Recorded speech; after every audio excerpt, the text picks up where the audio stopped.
글로벌 ETF 라운지.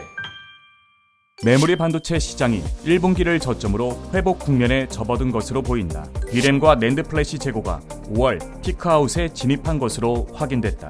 2023년 2분기 실적 발표 후 삼성전자와 SK하이닉스는 나란히 저점 확인과 반등 기대라는 긍정적인 의견을 내놨습니다. 두 기업의 2분기 반도체 부문 합계 적자는 무려 7조 원에 달했는데요.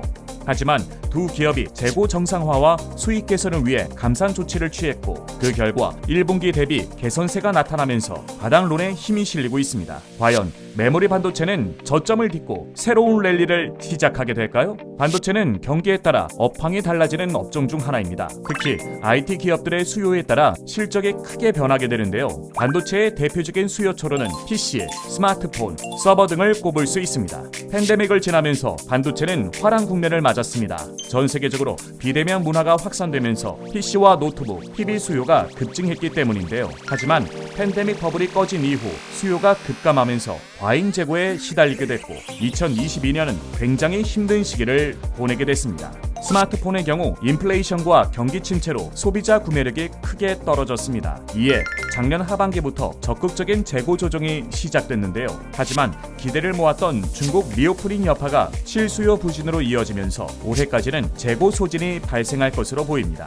PC 수요는 마이크로소프트의 윈도우 매출을 통해 알 수 있는데요. PC를 구매하면 애플의 맥을 제외하고 대부분 마이크로소프트 윈도우를 설치하기 때문이죠. 최근 새로운 학기 영향으로 마이크로소프트 윈도우 판매 감소폭은 크지 않았지만 여전히 떨어지는 상황입니다. 5월 일시적으로 게이밍 노트북 주문과 크롬북 주문이 늘어났지만 B2C로 향하는 반도체 수요는 지지부진한 상황이에요.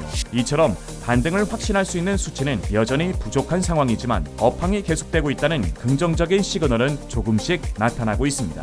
먼저 미국 핵심 내구재 주문 건수가 늘고 있습니다. 자동차, 냉장고, 컴퓨터처럼 한 번 사면 두고두고 사용하는 제품을 가리켜 내구재라고 하는데요. 이런 내구재를 제조하기 위해선 메모리 반도체가 필요하죠. 그래서 핵심 내구재 신규 주문 건수가 시장 예상치를 상회하면서 늘어나는 모습이 확인되면 반도체 업황도 회복될 것이라 볼 수 있는데요. 실제로 미국 핵심 내구재 신규 주문과 SK하이닉스 영업이익률을 함께 그려보면 비슷한 양상을 보입니다. 최근 6월 신규 주문 데이터에서 핵심 내구재 신규 주문은 전월비 0.6% 증가해 예상치인 0.1%를 웃돌았습니다. 메모리 반도체 업황 회복을 기대해 볼 수 있는 대목이죠. 또 하나, 국내 반도체 재고 순환 지표도 개선되고 있습니다. 7월 말 발표된 한국산업활동 동향에 따르면 반도체는 전월 대비 생산이 4개월 연속 증가했고 전년 대비 감소폭이 줄어들고 있습니다. 물론 반도체 재고 수준은 여전히 높고 고성능 메모리 반도체가 아닌 기존 제품들은 경기에 민감하기 때문에 턴어라운드가 신제품 대비 상대적으로 느릴 수 있습니다. 결론적으로 PC와 스마트폰에 대한 수요가 회복되고 기업들의 감산 효과가 가시화되려면 어느 정도 시간이 필요한 상황인 거죠. 그럼에도 불구하고 올 하반기 국내 반도체 업황이 개선될 것으로 기대하는 데는 이유가 있습니다. 바로 B2B인 서버에 대한 매출이 늘어나고 있다는 점이 그 이유인데요. AI 열풍과 함께 시작된 고성능 메모리 반도체의 가능성, 국내 반도체 기업들에게 주어질 수혜는 무엇인지 다음 글로벌 ETF 라운지를 주목해 주세요.